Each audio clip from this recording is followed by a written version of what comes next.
असा सरपंच तुम्ही पाहिलाच नसेल, व्हिडिओ पूर्ण बघा। यांचं नाव आहे मंगेश साबळे। संभाजीनगर जिल्ह्यातील एक साधा पण जगा वेगळा सरपंच।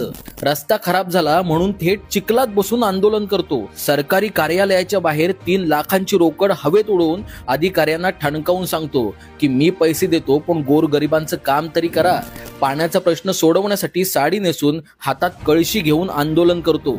सरकारी योजना सामान्यांपर्यंत पोहोचत नाहीत आणि जरी पोहोचल्या तरी अधिकारी लाच घेतात म्हणून चिखल तोंडाला फासतो, भिकाऱ्यांसारखे कपडे घालतो आणि गावभर भीक मागतो। फक्त एकच उद्देश असतो, माझ्या गावासाठी, माझ्या लोकांसाठी काहीतरी बदल घडवायचा आहे। खरा सरपंच असा असतो जो फक्त खुर्चीत बसून आदेश देत नाही तर गोरगरिबांचं दुःख समजून घेतो, वेळ प्रसंगी चिखलात लोळतो, प्रसंगी साडी नेसतो आणि गावकऱ्यांसाठी लढतो। तर या जगावेगळ्या सरपंचाची गोष्ट नक्की शेअर करा आणि अशा युनिक गोष्टींसाठी